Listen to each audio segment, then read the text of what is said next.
If the people extended their hospitality to sexual relations, and the men waited around 9 months for their boats to get repaired, they realized that all of the people were not only colored, but all of the babies that came about would be colored babies, President Obama being an example.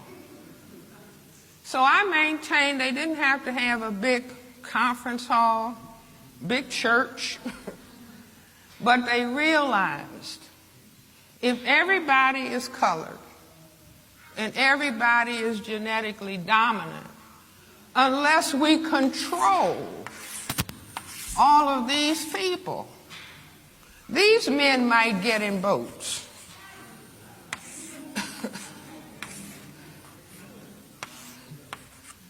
And start going from south to north. And maybe at that time they were even aware that the white women said their ideal mate was tall and dark. So they realized, I maintain at that point, that white could disappear. That white could disappear on this planet unless they control. And we all grow up learning. Black people learn this before they learn how to read. If you are black, what class? Get back. If you are brown, stick around. If you're yellow, you're mellow.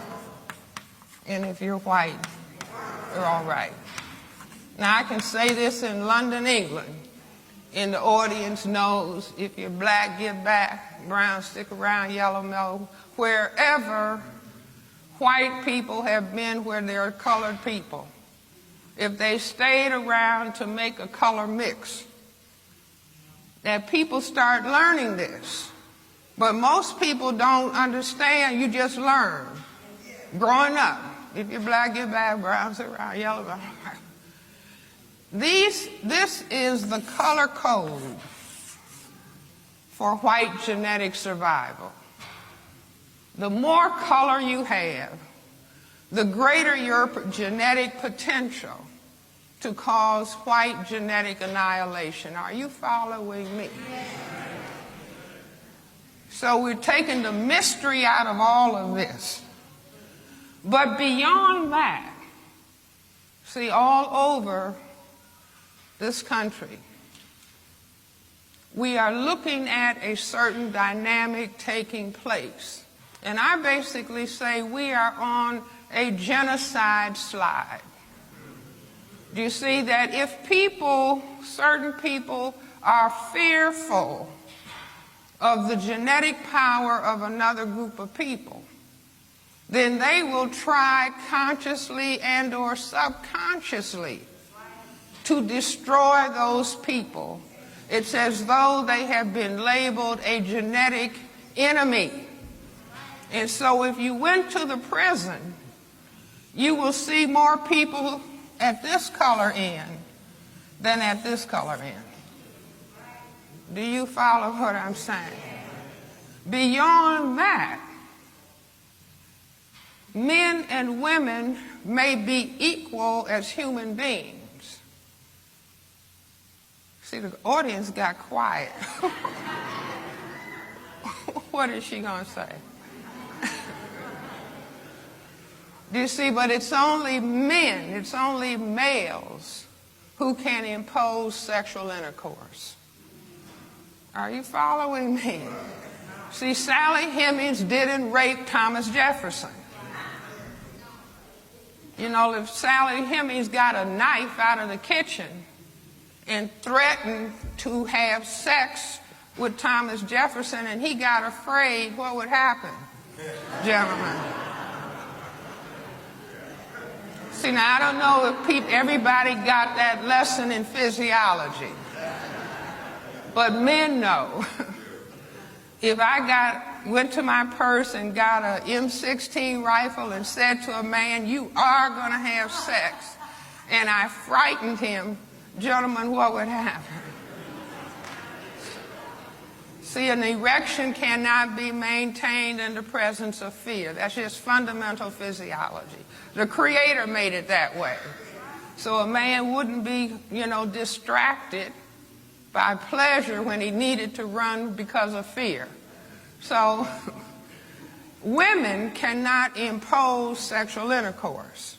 They can try to entice, influence, but they cannot impose. Ultimate imposition is to get a weapon.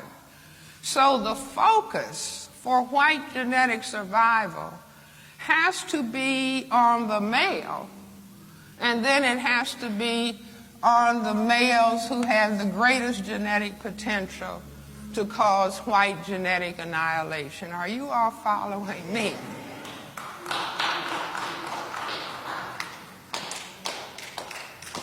So Neely Fuller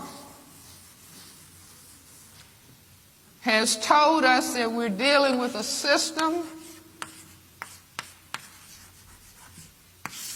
and the system, to maintain the power equation of white power over a relative non-white powerlessness. Now, he doesn't say for the purpose of genetic survival. That's Francis Welsing's contribution. Okay, but I say this power equation is the white genetic survival power equation necessity. And the system functions in economics, education, entertainment, labor, law, politics, religion, sex, and war. Now, we are in a temple called the Shrine of the Black Madonna. Now, we can go back in history, and the paleontologists and anthropologists are telling us that black people were the parents, the first people. I'm not talking about some higher primate. I'm talking about human beings. Black people are the first people. Black people are the mothers and fathers of everybody on this planet. The first people to know about God. The first people to be mathematicians, architects, scientists, philosophers, to know about astronomy. But when the people who classify themselves as white started taking over, they knew of the critical importance in the area of religion of telling people, the whole world of colored people, that God was white. Now that was, I say, a critically important step, and sometimes I give the people who run white supremacy some grades. They can get A+. Because that was a very strategic move. Do you see, to say, well, wait a minute, it's more of them than us. So first, if we conquer them, then we can brainwash them and have them think that they are the image of God, and having the people of color praying to white day and night to love them and to save them. And, oh God, why did you make me black?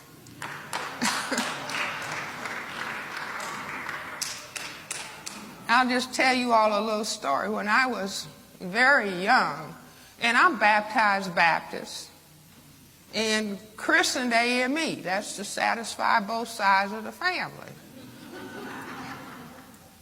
My grandfather was deacon, chairman of the Deacon and Trustee Board at Olivet Baptist Church in Chicago for 35 years. So I'm in church, before you can see straight. But I say this was a strategic move in having, you're at Sunday school every Sunday from the time you can breathe. And I remember looking at the Sunday school card. We used to get Sunday school cards with a little picture of Jesus bowing down in Gethsemane, you know.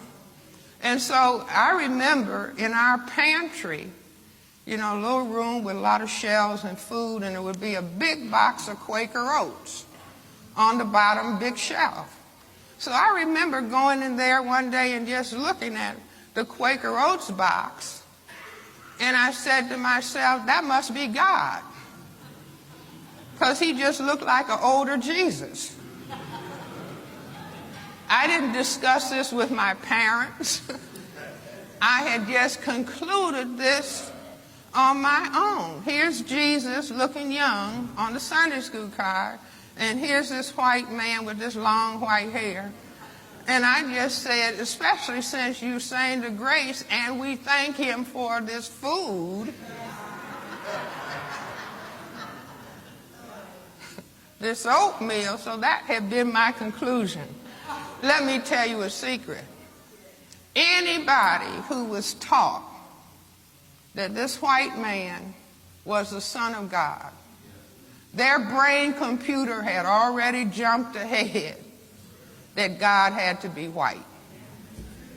Do you understand what I'm saying? So whether you were ever questioned about it, given a lecture about it, your brain computer had jumped ahead instantaneously and made the conclusion. But I say that truth is very difficult to hide. It manifests itself, it surfaces, no matter how you try to suppress it. So I said, if we even look at the name Jesus and break it down into Ebonics, then we have just us.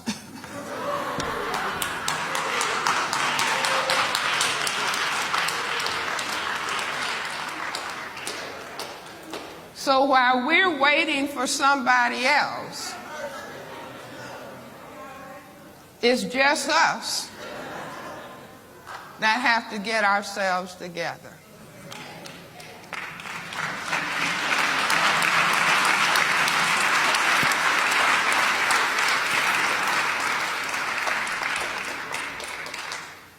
You see, but I say, if you begin to understand what I'm saying about what racism as white supremacy is, not racism and white supremacy. Neely Fuller informs us racism is white supremacy, and white supremacy is racism.